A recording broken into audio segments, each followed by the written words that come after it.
Hello, everyone. Welcome to What's the Rate, the show where we get into the real and raw of pursuing creative success as self-funded artists in New York City. I'm your host, Breonn Lyons, and today I am here with a special guest, Nkiru Emelle, who is a New York-based musical artist and model. You can see her on the cover of Worldwide magazine in Telfar, as well as the cover of Artel's magazine, which we had collaborated on. So welcome to the show. Hi, Yes. Thanks for having me. Yes, thanks for being here. Yeah, for sure. Okay. I'm so excited. Yeah, Girls? I had to put my little girls in. I was like, wait. Yes. Yeah. Welcome on. Yeah. So I want to dive in first to your story. So just tell us about you. Yeah. My name is Nkiru Emelle. I was born in Newark, New Jersey, by way of Nigeria. Both my parents are immigrants from Imo State, Nigeria. My dad's a doctor, my mom's a nurse, and I grew up going to private Catholic school, and then later a privileged white suburban school system, and that was most of my life. But I've always made music. I think the joke was I came out the womb singing. My siblings would always be like who sang the song? Let them sing it. And so I just always made I always sang, and my parents were really religious, so we went to church every Sunday, and so I always sang at church. And then went to private Catholic school, so I'd sing in school choir. And then when I moved to public school, I just stuck with choir. And then I got into band. And then my dad was like, hey, you should play the piano. And then I picked up the guitar. And it's just my whole life, I just always made music. Maybe when I was 16, I started messing around with Logic, but it wasn't until college that I started making, producing, and just mixing with other musicians. And maybe when I was 19, that's around the time when I went to Howard University for 2.5 years, and then I dropped out because they snatched my scholarship off half a point, and I was like, I don't want to give y'all $50K. Now it's $70K, and I was like, I don't think, the network of people that I met at that school, priceless, goddamn. But I was I think I did my due diligence there, and so around that time I left. But in the years that I was at Howard, I collected some songs with some other musicians that I met, and when I moved to New York in 2020. And I had those collections of songs, and one of my friends that I was living with at the time was like, you should drop these. You should put this out on SoundCloud or Spotify and stuff. So my brother always made beats too, and he made some of my very first beats, my very first recordings I made with my brother. I remember actually when I was 16, I wanted to make music. He had all the equipment, and I wanted to make it with him, and he just gave me the equipment for the day and was figure it out. And I was like, oh my God, you're so annoying. But I'm happy that he made me do that, because it's it was a great foundation for what I'm able to do now. But yeah, around the time I was 19, I started sharing my music on SoundCloud and Spotify. And then around 2020, I dropped a mixtape called In My Telfar. And I had 3 songs. One that was the song the very first song I ever really produced on Logic. I put it on there and made a video and tagged the brand. And they started following me, and they were like, oh my gosh, you love this song. And I was like, oh my God, that's so cool. And then I went on with my life, and I just keep posting, little snippets of my music, little black boxes of just what I've been working on. And maybe 6 months later, they invited me to start modeling with them, and I just started hosting and modeling and sharing my art with them, and now that's my job 5 years later, thank God. And I've just been kind of modeling, jigging this music, working with this brand, kind of creating a crew, and building a lifestyle for myself around just doing what I want to do. Yeah, absolutely. Yeah, that's what I was actually going to talk to you about. Just that transition from graduation or college into post-grad life, or the life you have now, and how that was for you. I mean, you said that you made that decision for yourself, but talk to us a little bit more about that transition. It was definitely rough. I was at school, and I was appealing for my scholarship back, and it wasn't working. And they were like, you need to either pay for next semester or you need to move out of the dorms. So I was like, I'm just going to withdraw from classes and move out of the dorms, because my family, it's when I brought the problem to them, I didn't have the type of support system, I think, with my family for them to handle that with me. they were like, you either take out loans or like figure it out, you know, like they're like, pay for school. So I was like, I can't pay for school. So, and I don't want to go on GoFundMe and beg to give this college money. And that was a crossroads where I was being shown how I value myself and how the world values me at large. And I learned at that moment that I just don't need to be paid, or I don't need to pay into an institution to denote value for myself in the world stage. I think that's when I was presented with that ideal. And it's like around that time I just said, fuck this, fuck classes. I started working at this like indie arts company called Only Vibes in College Park, Maryland, and we would throw like shows and sell thrift clothes. And he was on hard times too. I think he had just been laid off from his job, so he just started his own business. And I remember like that there was a point in time where I DM'd like every cool brand in the DMV, just like every single one, and he was the one that answered. So that was some like preliminary time. He had a studio, so it was like a lot of preliminary studio time. I met some artists, learned how to do door, learned artist relations, learned how to help build a company from the ground up. That sustains him to this day. Feel me? Like helped how to like learn just how to be like an executive assistant in a sense. Had my first things like buy, sell, trade, fashion, valuing fashion, what it is, and just like those foundational skills. Met some of my closest friends to this day working there. But that's what I did while the semester was ending and I had my last times in the dorms. And then I went back home to Jersey for about a few months, and I just was at a point where I was like, I can't live at home anymore. It wasn't the vibe. And around that time, I think COVID happened, and unemployment was on my side. And so I just saved up my unemployment, and I moved to New York. My homegirl was living here, and she was moving to a new apartment and needed a roommate. And so I was like, all right, I'm come through. And it worked out. And that's what happened. Wow. Yeah, a grind for real. To this day. Yeah. To this day. Yeah. You have to really want to be here. If it's not, like, given to you, you have to really want to be here. Coming from Colorado, I mean, I totally resonate with that. Like, you really got to take it out here, like, because people are in their own lane, and they're doing what they need to do for them, you know what I mean? Yeah. And nobody's knocking on your door like, hey, like, how can I help you? No. No. Okay. Feel me? That's just what it is. Yeah. So, what was a learning experience that gave you game? And share that piece with us. I've learned I've gotten a lot of wisdom over the years from like a few different experiences.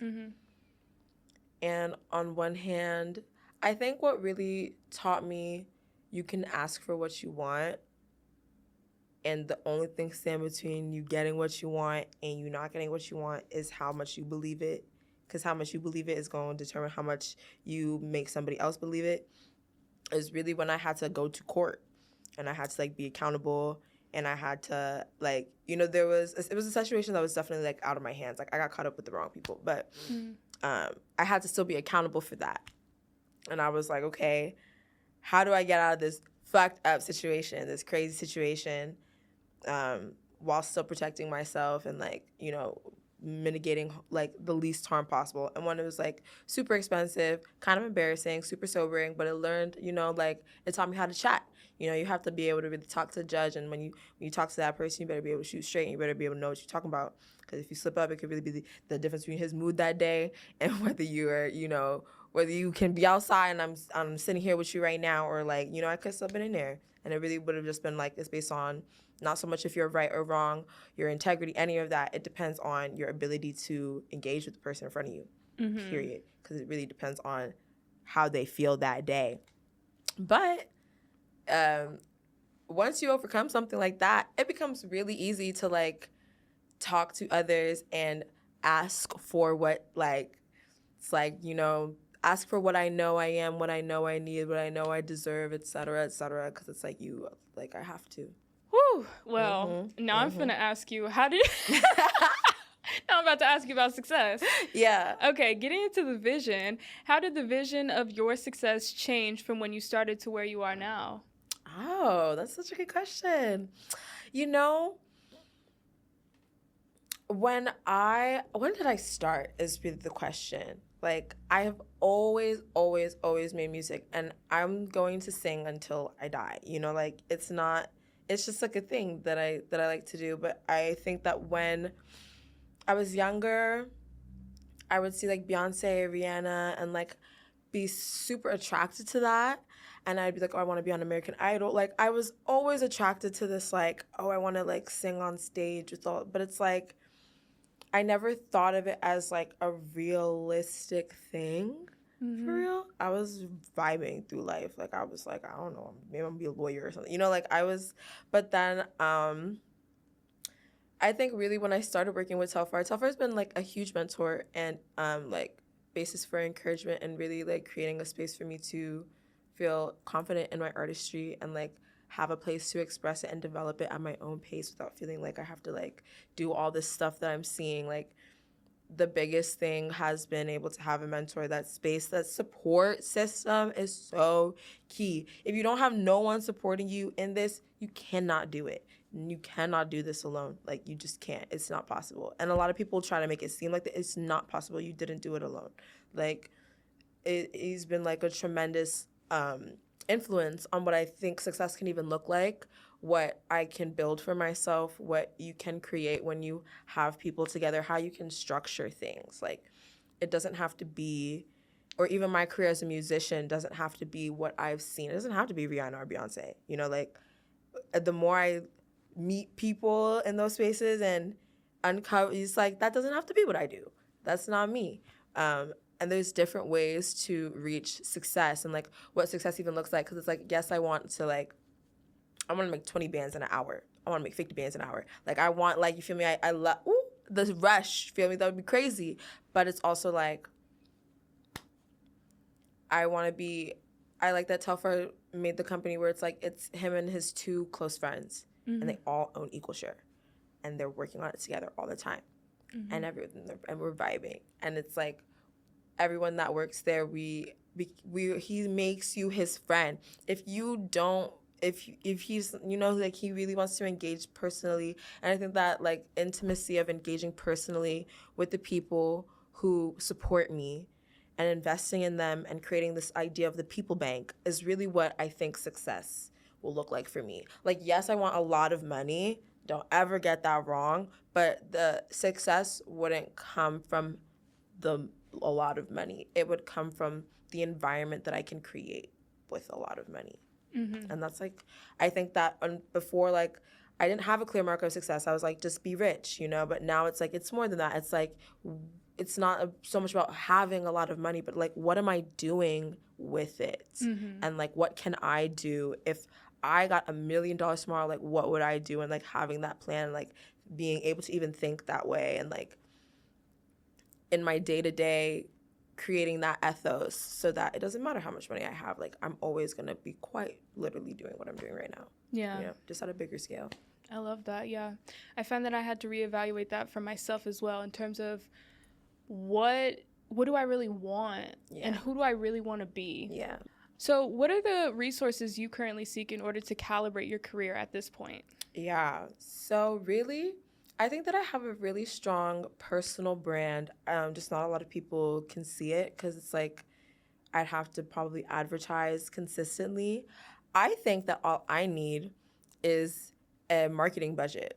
Okay. I have the ideas. I have the connections with all the people that I would be able to work with. I have the, you know, I've built relationships over time with different creatives that I know that, like, okay, I respect your work. I know that we could do together. I am not in the business of doing stuff with people for completely free. Like, I like to at least be able to pay for transportation or we're paying each other in time. We've built something. Like, nothing is really free. And so it makes me feel hindered in asking the people that I've collected to do these ideas with me, especially to the control, depth, and level that I want the ideas executed. I know I need some management, some money to move it and make it shake. And so it's like, I have enough money to like live my life, you know, like cover my bills and, you know, eat nice treats, and I don't cook as nearly as much as I should. And like, you know, I think that maybe something more, I'd want to be able to travel even more flexibly. Like, there's different bases of people. I have a base in Paris, I have a base in London, I have a base in Atlanta, I have a base in the Bay, and it's like, I'd love to be able to just ping between those as often as I would, as often as I would like, you know, and then it's like, ad budget, just, I have the ideas, I have the vision, I just need to be able to put it in front of a lot of people. And so I also even signed This is what I mean, where it's like, I think I just got to do it myself because I entered into distribution with an indie label so I could get distribution through. And it's like there were some advantages to that because it's like, okay, he can put my stuff up for ads and they do work. But it's like the consistency with which I need to do it to maintain like a what's it called? Retention from my audience. You feel me? It's like, that's like minimum $300 to $500, feel me? Just on ads, just on advertising, just on the piece of media that I'll edit and find my homie shoot and all myself just to put it in front of someone's face. Wow. Whether it's on Spotify, whether it's on Instagram, whether I get a publisher and I need to give them like a band. Like, it's like all the stuff that you see organically come in your face isn't truly that organic. There's some team behind it putting it in your face. I know I'm at a space where if a team got behind me and put me in people's face, there's success there. Mm-hmm. But it's like the way that the industry is, there's enough people willing to do the work now of building their own followings of 100, 200, 300K solely by posting like mad, that it's like you have to pay into that ad spend because there's people who can just organically create that leverage for ads on their own. So it gives me like this two-tone thing where it's like, yes, I think I might need more money to spend on like ads, marketing budget, maybe paying out dancers and buying out a good studio and et cetera, et cetera. But beyond having more money, it's really like I need to just have that tenacity and discipline to grow my leverage, grow my numbers. The numbers that I can individually grow is like Instagram, TikTok, YouTube, et cetera, et cetera. And the only way to do that is just being consistent. What else do I need? I think I don't need more so much as I need to keep going. Okay. You know, the money will come. All the stuff will come. People will give it to me. But it's more like if I have leverage, then like if I had leverage in an Instagram account, then it's like I'm not going to ask a label for ad spend. I can have a brand send me some clothes and charge them $500 for the picture. And it's like I've done that before, but I only have like a handful of followers. I need like 10 people that want to do that with me so that it's like I have a flow and flow of income that I can control on my own, completely in my own space, so I can build business behind my own ad spend. Like, I don't want to rely on labels anymore because the deal did not go through. I hated the manager. I hated the label. I hated the man. I hated it. It's like, I hate you people. I don't like how you think. I don't like how you move. I don't want to do what you're doing. I want to do what I want to do. So I have to be autonomous in how I create these funds to do what I want to do instead of trying to get it from y'all because y'all piss me off. In that, with when you were talking about, like, you kind of have to like wait until you get that ad budget, the marketing budget. With that as a principle, taking that out of ads and marketing, but just as a concept, do you ever feel like you do have to wait for you to have specific types of resources to execute ideas, or are you someone who kind of believes like, let me make do with what I have? So there's some ideas that I have that I will have to wait for the resources for. Like there's choreography that I have. And I know choreographers, I know dancers, but I also know that life. I would never ask them to do the like all that for I just wouldn't. It's just too much. I know that what I can do, what I'm able to do is put out music in 4 to 8 week cycles with some visual. I can do that. I can make do with what I have in doing that. But it's like the very specific visions that I have, maybe for even like movies that I want to write. Like I have those visions, I have those scripts, I have them, but it's like, yeah, I'm going to have to wait for those resources. But I don't think that it's a bad thing. Like, I think something that Telfar always tells me is like, wait, like your time will come. And like, that's what anyone's going to tell you, but it's like, it's really true. Like, I'm patient. I feel like there's a flow with art, you know, that every artist gets into, a flow state that every artist gets into. And it's like more so than worrying about like making the most perfect thing. It's just more so about like the act of creation in and of itself. Knowing that I have these ideas, knowing that they will come to life, knowing that those resources will come so I can produce it to the level that I want it to be. And then knowing that I have these other ideas where it's like, wow, the resources are right there and it's not as lofty as something. You know, it's like that can all exist in one space because it's mostly about the act of creation. Just make stuff, make it. I can make something every day. I made something today. I made a little video of me. There's a song that I'm writing. I'm not getting to the studio until like 2 weeks from now, but I want to share it. So I made a little video and I sang it. and I post it on Instagram. I can still make it. The song is still made. It's still there. But then I'll get a few more resources, and now I can record it, and you can hear it how I hear it in my head. And then maybe I get a few more resources, and now I have a video, and you can see what I saw in my head. And then maybe I get a few more resources, and I can put on a show, a performance reel, and you can see how it made me feel, and et cetera, et cetera, et cetera. You can keep expanding. Yeah, the reason I asked that is because I think a lot of times we hear, oh, make do with what you have. Yeah. But at least how I internalized it for a minute, and I think a lot of other people do sometimes, is like, let me try to go big with what I have right now, but in the sense of like, let me try to make Marvel with $5 in my pocket. It's like, that's not realistic. I feel right? like it doesn't even, it's like, it don't even have to be like the super Marvel though. It's like, even this morning, I think 4 a.m., I was like making like an iMovie. I made a little iMovie video for one of the songs that I'm promoting right now. Mm-hmm. And the essence of it is that like whether you see whether I'm like fit modeling designer or in my bedroom, this life is glamorous that I live. Like it's really blessed.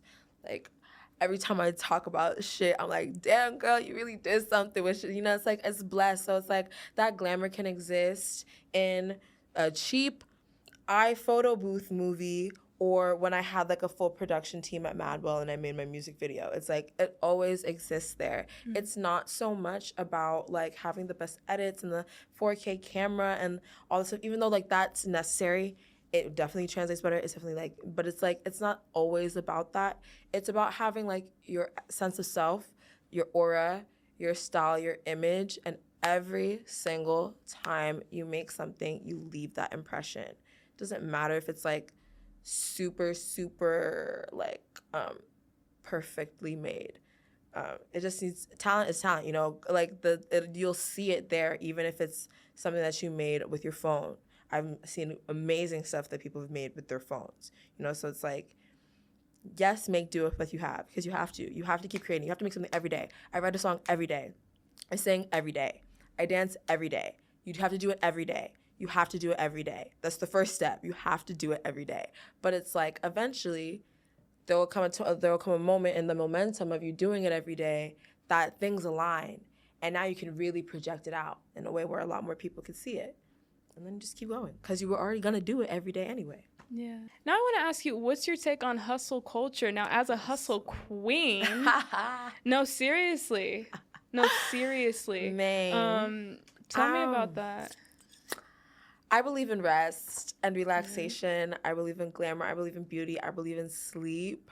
I also believe in like manifestation isn't just like saying, I believe in manifestation, but it's not just like saying, oh, this is going to happen to me. I said, oh, I'm going to have 1 million followers in 6 months. So I want to manifest that. I can't just say that and like sit on my thumbs. Yeah, no. You have to do things, and that's that everyday mentality. So I don't know if I'm like, I don't think of myself as a hustler. I think I'm kind of lazy, actually. Like, I think that I like to sleep a lot, and I like to order food, feel me? And like, there's definitely a work ethic behind what I am passionate about, but it's truly passion. Like, and it's also that everyday, that ritualistic. I don't know if I'm a hustler, but I'm a ritualist. I will get into the flow of doing something, and if I do it, I'm gonna keep doing it. It's like smoking weed. I smoke weed at a certain time every single day. You feel me? And it's wow. I don't see it as a hustle. I also deal with managed stress. Like, I have complex PTSD. Like, I have to really manage my anxiety levels. I have to really manage, and I can get really stressed out when I feel like I gotta hustle. When I feel like when I feel like I gotta do this and do that, I don't got money. I hate that feeling of hustle. Like, I don't gotta hustle. When I got into a space where I was like, hey, yo, you got food, you got water, you got clothes, you got nice clothes. You got, you're good, you're okay. You just have to do something every day so that you don't go crazy. It felt less like a hustle. It's more of like a ritual. My skincare is a ritual. The TikToks that I do before work, my little get ready with me, it's a ritual. The going to parties with certain friends at certain times so we can engage and then come up with these ideas is a ritual. Like, yes, it's like I have my ambitions in mind. I have a tenacity. I have goals. Feel me? But I'm not stressing it. Like, it's not something, you don't have to hustle. You have to move within your spirit. I already know it's going to happen. Manifestation's like, I already know it's going to happen. Mm-hmm. I already know it's going to happen. I already know I'm going to be successful. I don't have a doubt that I'm going to be. I kind of feel pretty successful. But it's like, I don't have a doubt about my success. It's more so like you have to move every day with that belief. Right. And you have to take action every day towards it. You have to think of it on your mind. What is me success with me doing? What am I saying? What am I wearing? What am I thinking? Where am I going? Like every day, the choices that I'm allowed to make have to be aligned with that thought process, and like it'll come to manifest. Feel me? So it's like hustle culture. I say be hardworking, be tenacious, be ambitious in your passions, but like I don't believe in working yourself into the ground, because you can work so much harder than the next person and not see no results. It's really not about like working yourself into the ground and not sleeping and vamping. It's like, and trust me, it's like I'll have moments where it's like I'll be in the studio, I'll sleep in the studio, be like in the studio for like 2 weeks, and I'm just in there. And it's like when I got the right homies with me, we just be in there. But it's like I'm not doing it because I'm hustling, and I'm not like some of the people I see in the studio that's like popping 3 Adderalls because they just want to go to sleep. Like, no. It's a ritual I got with some tribal niggas, and we're in a vibe right now. And until we get out this vibe, we're mobbed down. That's, like, and that's an invigorating feeling. It's like I don't feel like I'm hustling, like I feel like I'm alive, fully alive, living my life. And I feel like I could resonate with that in the sense of, like, people ask me, Breonn, how are you able to do so many different things? You know what I mean? And I'm like, dude, I don't know. No, you just do it. You just do it. Like, exactly. It's like you just feel called. Like, you're just like, I just want to do this now. Do this. Yeah, like, I don't ever feel, it's not like boom, boom, boom, boom, boom. Like, oh, I got to create what's next. It's just like, fuck it. Like, I'm finna put out some poetry. Feel me? Today is coming through me. And I want everyone to hear it. You're going to hear my mouth today, so here it is. Yeah. Wait, so tell us about your brand. Tell us, what is your brand? So for a long time, I did not know how to answer that question, but I started with Nollyhood. Nollyhood is a party I threw when I was 21 because the New York Foundation of the Arts gave me a grant to throw a public event. And I spent all that money on that event. And it was an amazing event, and it birthed this ideal of the particular flavor and culture of first-gen Americanism, but it's not just the immigrant children. It's also the culture created by the Black Americans that have been here for generations, that biracial girl whose mom is from fucking Honduras, like all those cultures, that real culture of niggas in America right now. I think Nollyhood was what exemplified that, because there's like this communalistic culture amongst anyone who is the Negro, anyone who is Black. You feel me? Like there's a communalistic Ubuntu spirit that's connected way back to whether your parents were born there 50 years ago or your parents were born there 600 years ago. Feel me? It's like there's that communalistic spirit. And in the Western world, this is such an individualistic landscape. It crunches and codifies and molds us into like working into certain like very perfect workers, consumers, work, consume. I feel like in the African, Negro, Black, Pan-African, whatever you want to call it, tradition, it's not that. There's a lot more space for live life, eat, play, live life, eat, play, live life, eat, play. And I think that we need to create more spaces where that spirit is invoked. And that's like what Nollyhood was. And then it's like also become like just more of a brand. Like it's a place that I go to now.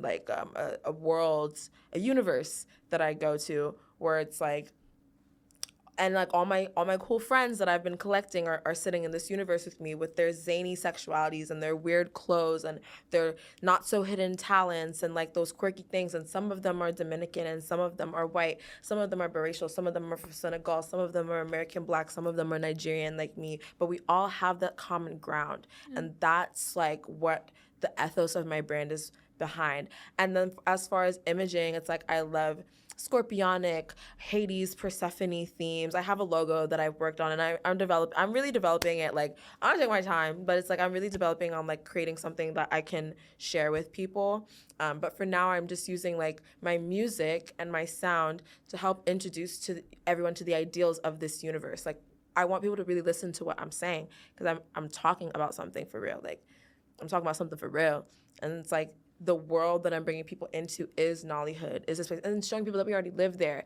This place where being a nigga is a privilege, you know, like the privilege of being black as fuck like this. Like there's a place like that, and it's like it definitely has a Pan-Africanist sentiment because I don't believe in that there's any real divisions. Like if you're touched by the othering of blackness in any way, you're black, you know. There's a world stage of people who have been touched by the othering of blackness, and I don't think that we should keep like putting all these different names on it.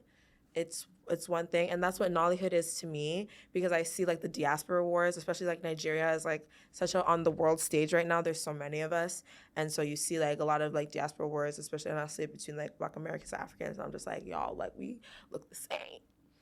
The same. We're all black. We all black, baby. We all black, baby. And while it is like important to individuate and have a space where we create, and like Nollywood to me is like a salon of all these people coming together, saying their ideas, these thought provokers coming together and saying like what they think, where we can individuate, but understand that Ubuntu spirit, where it's like I am because we are like. We are still niggas at the end of the day. We have a common ground of like how we want to live, which is very free, very opulent, very comfy, and very with integrity. You know, like that's what I think like is the privilege in blackness, is like even through being slung through cattle slavery, there is a nobility and integrity that we as people have kept. And like to make that our story and to stop phrasing our story through victimhood, because we were victims and it's important to acknowledge that we were victims, but it's also important to like not live there. We're more than that. Because we're more than that. Yeah. We're way more than that. And it's like if we keep sitting in spaces of disempowerment, that's where we get these wars between people who look the same, trying to feel like they're better than the other. And it's like that's not even it, y'all. Like we got bigger fish to fry. And it's like it's on some spiritual warfare shit, like on some spiritual shit. Like the way we think of ourselves is probably the most important thing that I'm gonna do in this life of mine. Like the most radical thing I could do is really like be a free black woman, period. Like, and I don't even say that in tradition to like ignore what the fuck is going on in the world, because that's not my steez, but it is on some like, we should be happy to be black. And like we actually need to think about mental work and the total on all the diaspora, the real mental work that it takes to decolonize the sentiments that make us feel like blackness isn't a privilege, because they coveted us for a reason. You feel me? Like it's a privilege. And like that's what the sentiment behind the brand I'm building. And I also like the culture blending. I like anime a lot.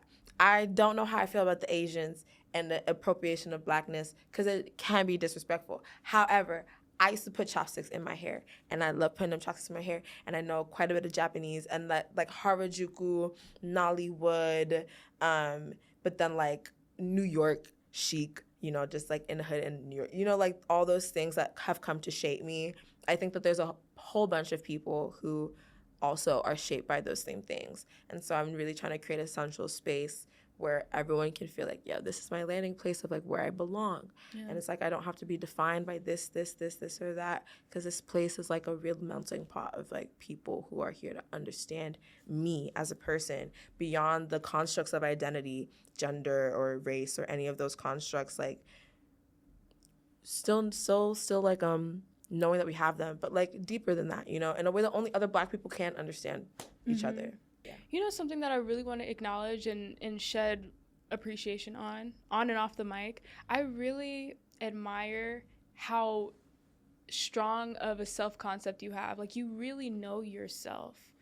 You know what I mean? And that is something that is so, like, pivotal, I feel like, in, like, creative pursuit. Yeah. You know what I mean? Like, it's so, I mean, the zeitgeist is, you know, this, endless, that, and the third. Yeah. But man, to know oneself, I think people really overlook that. That was like, I think my, like, college was like a spiritual thing. And for my graduation, I always think about like Kanye. And it was funny because right before I dropped out, Kanye came to the Sunday service at my school. And that was like the first time I ever like saw him, and he came with the babies, and it was so cool. And then I met him again when I was doing... You met him? I met him a few times. I met him again when I was, doing Telfar TV. I was performing something, and he came by that day to talk to Telfar.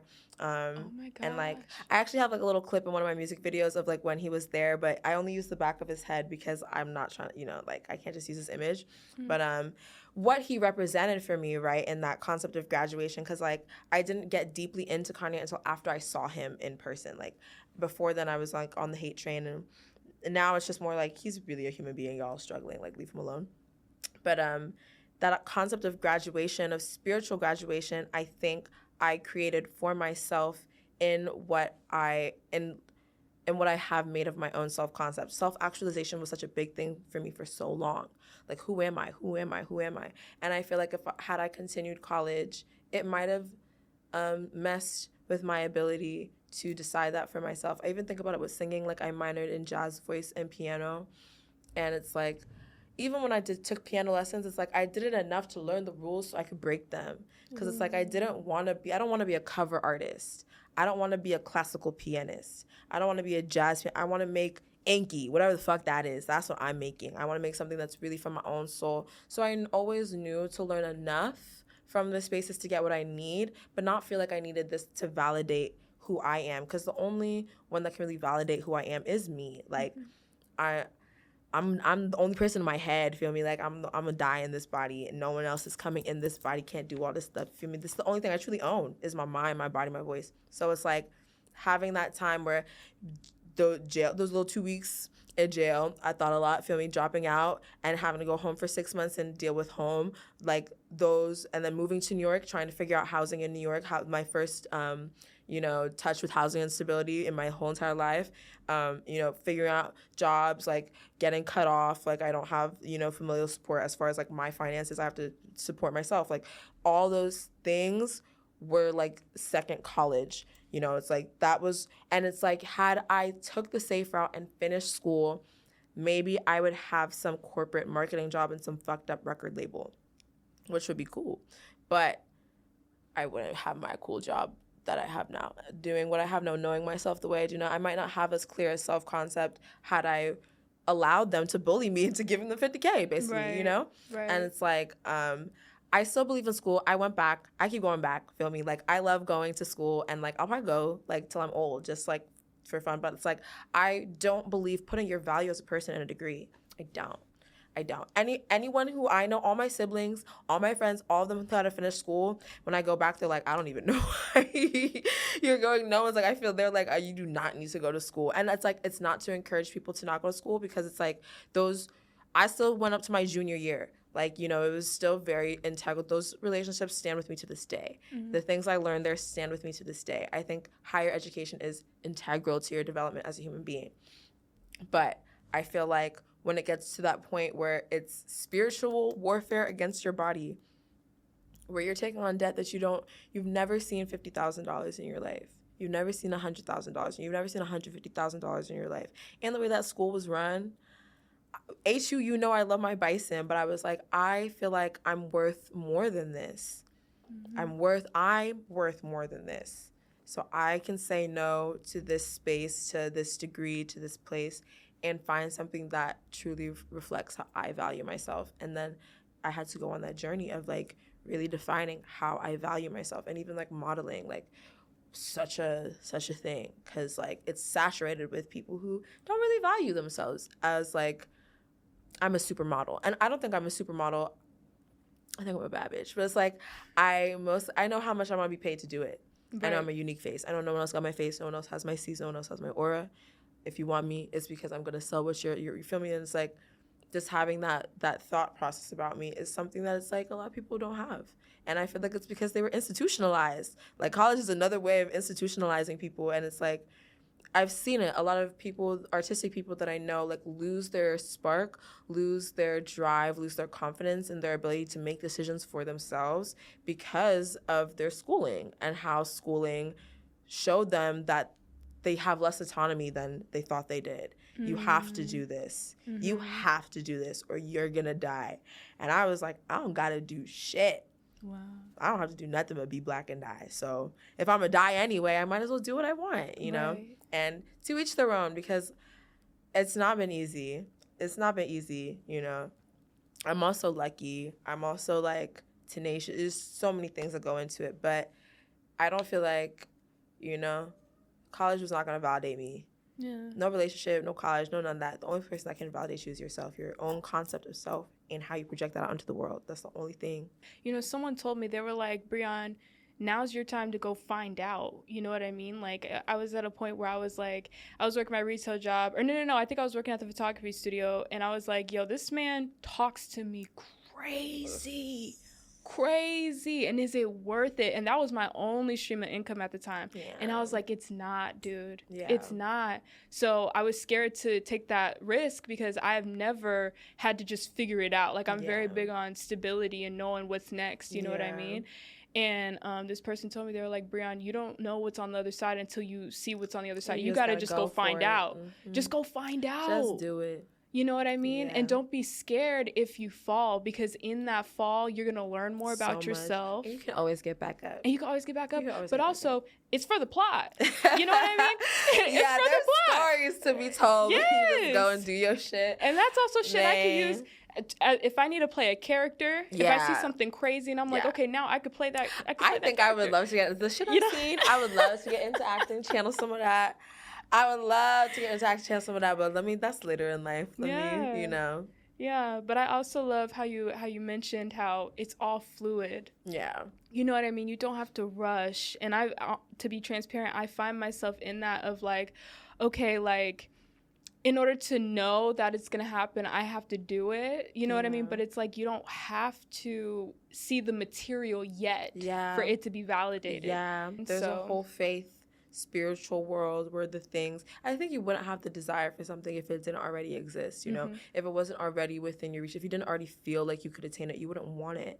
And also like African or cyclical concepts of time, where it's not like a linear thing, but it's like a circular loop of creation. So that thing that you desire is already it's already available in the universe, time, space. Like, I always say, since I was little, I want to write for Rihanna. Now it's like a childhood dream, but it's like, it's something that I just kept saying so much, that it's like, I just believe it's going to happen.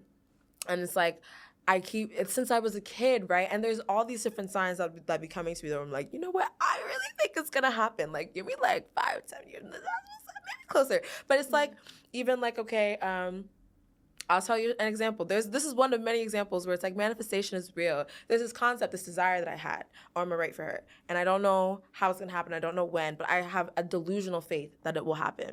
And I'm going by, I think when I was 22, I went to Paris for my birthday and to see an internet friend that lived out there, Maelia. Love her, and she's a videographer, photographer, and we took some pictures and she showed me around. We met some friends and I spent 5 days with her, and it was like a wonderful trip, and we're still very good to this day. And she had that big Rihanna book, you know, that big however much book, and we were talking about it, and she was like, we're gonna meet Rihanna one day. We just were manifesting. I think maybe 2 years ago, we would DM, check in, like each other's stuff, but I was watching her story, I'm tapping through, and I see her taking a video of Rihanna on a boat at Crop Festival. I'm like, Malia, girl, what you doing? Right. She's like, girl, she started doing video for Ira Star. And then Ira Star got linked up with Rihanna, and she's like her personal videographer, and now she has like that close, relation. Connection. And that's still someone who's my friend, and we are connected on the basis of she likes my music and I like her videos, and so that one person removed, that's one person, that's one, it's like, but that keeps happening to me. Different situations like that keep happening to me. Two of my friends went to the Met Gala party. Oh, we met Rihanna. Why didn't you come? I was asleep. Things like that. But it's like, I just think that because I keep manifesting it, or even like when I first started modeling, I had to choose between the Telfar and the Savage X show. And it's like, the Savage X show. I know, I was so annoyed. It's because I was literally working and I missed the DM. And so, like, by the time I was working the Telfar show that weekend, so once the show was over and I'm checking my DMs, I see this, they wanted me to come in for the casting, and I was like, oh my God, like, I couldn't have come anyway because I was working the show, and I'm glad with my choice. Like, Telfar takes such good care of me, and I love him a lot. And I also think that if the opportunity came to me once, it'll come back around. If I kept rushing, or if I lamented that I didn't do the show, or if I was thirsty that I didn't go to the Met Gala party, or if whatever the fuck else, if I was thirsty to go be around Maelia because now she's hanging out, it's like, it wouldn't be what it is, you know? It has to be natural. I believe it's going to happen. I guess sometimes I go about my life. Mm-hmm. And eventually something's going to happen, you know? I don't know what. It might not happen how I think it'll happen.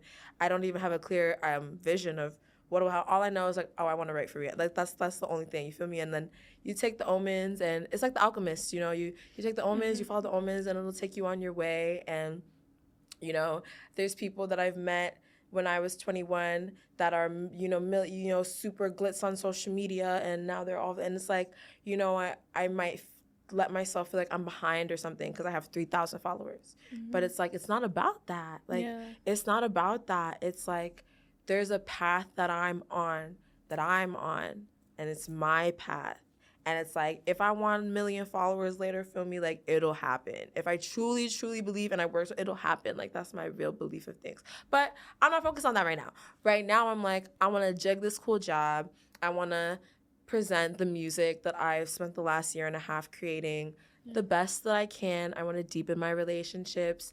And I want to write for Rihanna. 1 million followers is nowhere in that. And I want $250,000 a year. But I will accept being a millionaire. You feel me? But really my basis is I want to, you feel me? And like, those are the things, those are the goals that I'm working towards right now. And I know I'll reach them. And I might, most likely will probably, you know, exceed my expectations. I just can't fathom, you know, more than I'm doing right now. It's so refreshing to be around someone who truly is rooted in knowledge of self. Yeah. I think people kind of take that concept and they don't really walk like in a that. willy-nilly. And people have tried to tell me who I am a 3 million, thousand, billion, talk about that, because times. I think that is something that needs to be discussed. I think it was this year that I realized that I come off as a powerful person to other people. I never thought of myself that way. I never thought of myself. I feel like I'm goofy and I'm silly and I'm kind of spacey. And like, those are maybe my self-descriptors. Tenacious, stubborn, you feel me? Bratty, know that. But it's like, I didn't know that other people were seeing this power off my body before I ever knew I had it. And so for a long time, I did let myself feel like there's something wrong with me, like I'm inadequate, let people make me feel small, like let people tell me who I am, which is why my sense of self is so strong now. Because my whole life, people have been trying to tell me, you're this, you're that, you're this, you're that, you're this, you're that. And at some point, I just got to a point where it's like, listening to these people is not getting me nowhere I want to go. And every time I tune people out and I listen to myself and I do what I want to do, I get the results I want. Bringing it back to just like artistic endeavor and artistic journey and process and things like that. So just tell me about what keeps you going with like, what continues that grit that you have of like, you know what, I'm always going to do this, I'm always going to do that, I'm always going to be creative, and how like even in the hardest of times where you have to survive, you still are able to create, you still are able to, you know what I mean? So just talk a little bit about that. Well, I think that like creation is like a part of, it's like a therapy, it's like a part of me. Like I could create and have a day job, which I like to do, like everyone does, but it's like, you know, I could really like not take being a creative person so seriously and I could do something else. But I think what really motivates me is like my mom. My mom was a nurse for 25 years. And when I was maybe 17, she got sick. And now it's what it is.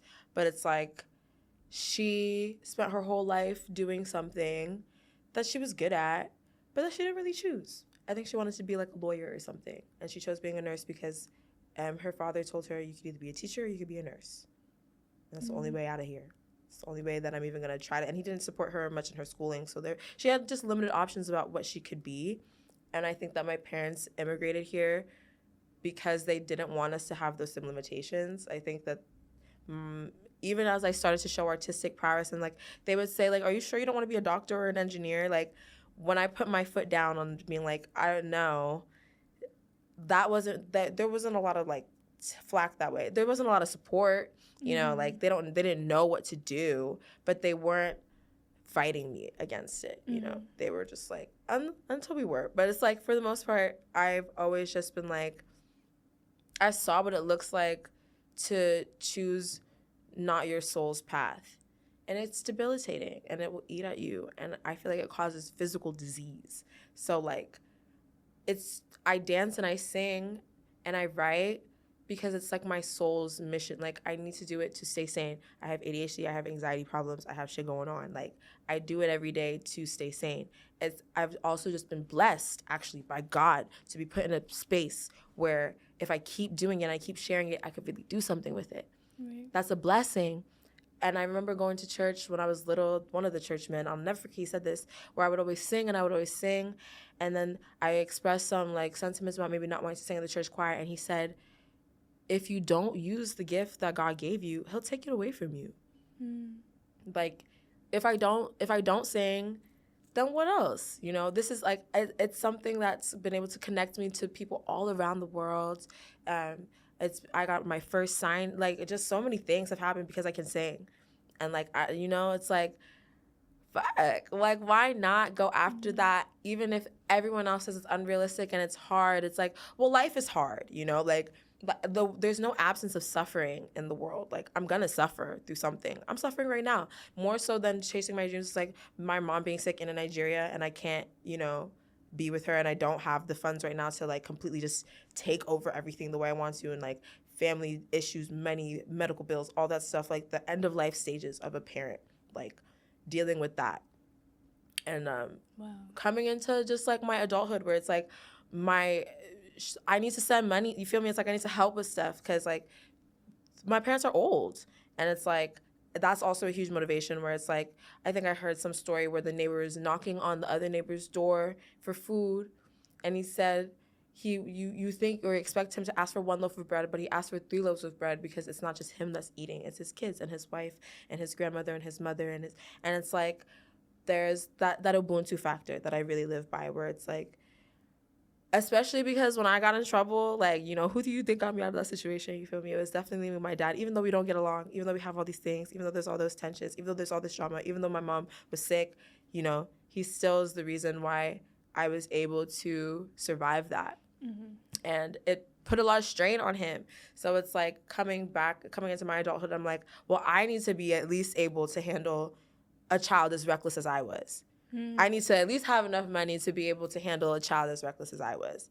At least. That's my karma. Feel me? And I feel like if I have that, I'll definitely be able to take care of everybody. Because it's like, like, I've always been an expensive girl. Like, I'm sorry. But I'm not sorry. Because it's a motivation. Like, you feel me? Yeah, I'm going to get the... You like nice teens. I like nice teens. Yeah. But it's like, that there's... Those things are the things that have made me really grow into myself, and also why I have a strong sense of self. Because until you deal with your parents passing away slowly, you don't really understand yourself. Until you think about, they might not be here tomorrow. Like, they really might not be here tomorrow. What would I do? What would I do? If I got into jail at that time and my dad was here, what would I have done? And it made me just like, really take myself more seriously and take my blessings more seriously. The fact that I went through something like that and I still got to come out and do the shit that I want to be doing and still live my life, it's like, I can't waste this. And I also can't like think small. I gotta think the biggest I can. That's why I'm like, I'm right for Rihanna. They're the biggest that I can. Go for the biggest, like as big as I could think, so that I reach past anything that I've ever dreamed. Feel me? Because it's like, it's not just about me. Yeah. Yeah. The grind. Feel it me? Does not stop. Never stop, though. What's Future say? Never stop. Don't stop. Keep going. Don't burn yourself out. Sleep is a part of my rituals, too. Feel me? I just think that thinking of life as a ritual has really helped. Like, it's a flow state. It's ikigai. It's a ritual. It's a spell. It's magic. Like, yeah. Okay. All right. I love that. Okay, now I'm going to get into that rapid fire. So you don't have to share your rate with us if you don't feel comfortable. Mm-hmm. But instead of that, I'm going to just throw these 7 rapid fires at you. You're going to rate them 1 to 10. Okay? Working for exposure. 2. Ooh, okay. Always saying yes. 5. Ooh. You should, if you're in the right spaces, it won't feel burdensome to say yes to the things you got to say yes to. I'll say that. I know when to say no. Mm-hmm. And sometimes you're going to have to say no to really big things. Sometimes say no to that Sony. I said no to that Sony deal. Said no to that Molly. Say no. No one say no, because you need boundaries. And if you don't value yourself enough, then no one will. But also, when you're in the right spaces, a yes feels great. Mm-hmm. Yes, I want to do that. Yeah. Yeah, I want to do that. Yeah. You know, so 5. Okay. Contracts. Contracts 10. You need them. You need a contract. You need a contract. No, I push Contract. I push a put contract. everything in emails. Yeah. I'm a good networker, and the most of the work does get done word of mouth between people where you build that rapport. But I know what to put in an email. All right, fake it till you make it. It's never faking. Everybody needs to stop thinking that they fake. I mean, faking maybe. It's like, it's not fake. Maybe like a 5. It's not really like super important to fake it because you don't have to fake it. Everyone has that thing. Whatever your thing is, everyone has that thing. It's not about faking that you have that thing. It's about realizing that you have that thing. Being confident, showing other people that you have that thing. I love that. Working your way up. Do it. 10. 10? 10 out of 10 out of 10. Shadowing or internships. So definitely when I was like 19 through 23, as long as you can afford it, feel me? So it's like 8. Like, it's very important to have mentorship. I think that's the 100% the most important thing that has ever taken me anywhere. Like, you need a mentor. If you can build that rapport and it's giving you enough and you have enough time to make it work for you and you found a valuable relationship in that space that's worth more than a dollar amount, which is really what it comes down to. It's like, my relationship with Bobak and Telfar is worth more than any amount of money they could pay me. Like, I fuck with those niggas. Feel me? So it's like, but also I'm very blessed to be with people who like respect me enough where it's like, if I call and ask and say I need this for that, they'll give it to me. Like, that's, oh my God. That's all I needed. Oh my God. That changed my life, you know? So it's like, there's pros and cons to it. You definitely, internships can be a gateway into finding like those people that will help you along the way in life and like invest in you, but not at the detriment of yourself, ever. All right. Cold emailing. Whew. Cold emailing has worked for me like a few times, and when it did work, it really worked, and that's really cool. But there's going to be like 90% of the time it's nothing. Like, it's not going to work. I think that it's a good exercise. It's up there 7, 8. Like, you should do it to help me brand myself. Also, the words that I need to use to tell people about what I do, I figured that out through cold emailing. I've emailed 1,000,001 brands, you know, about like who I am and what I do and this project and that project, and a lot of them won't answer. It helps you deal with rejection better, which I think is important because there's going to be 1,000,001 no's before you get that yes, and it's important to like still stand, like not let the no's, the noise of the no's fuck with you. And it also is just good communication skill. Like, you should be able to describe who you are succinctly, and if you are persuasive, then they'll answer. All right, well, do you have anything you want to promote? Where can the people find you? Yeah. So right now I'm on a single run every 4 to 8 weeks. I'm introducing people to my cinematic universe called Nollyhood. I'm working on producing things, and I don't know how long it will take because that's never like the intention with my creation. I'm like, here's a schedule. I'm gonna have something for you so that you can stay engaged with me.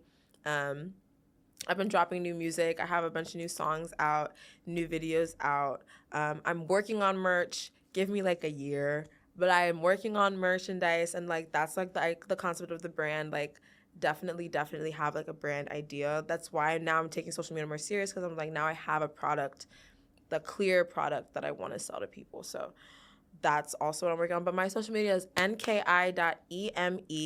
nki.eme. That is for Nkiru Emelle. I'm going to say it one more time. Nkiru Emelle. It means there's fortune in her future. So every time you say my name, you're casting a spell on me that does help with what I got going on. Wow. And also, I go by Inky. When I produce my own tracks, I'll do it under Inky. Everyone calls me Inky. I love that name. It's very near and dear to me. Yeah, my Twitter is NigerCat. That's also one of my monikers. NigerCat is TikTok and Twitter. Follow my social media. See where I take this life journey, because I know what I'm doing, but like, I don't know where it's gonna go. You know, I didn't expect this. You know, I definitely didn't. So I have no idea what's gonna happen, but I'm very excited, and I don't know. I hope that I can show people something fun, like a fun life to live. Yeah. Yeah. Well, thank you so much for being here with us Yeah, and talking thank to us on you. What's the Rate? Thank you for having me. Yes. Yeah, the rate is 10 out of 10. Yes. 10 out of 10 out of 10. And thank you guys so much for tuning in, and we'll see you on the next episode of What's the Rate? I'm your host, Breonn Lyons. We'll catch you next time.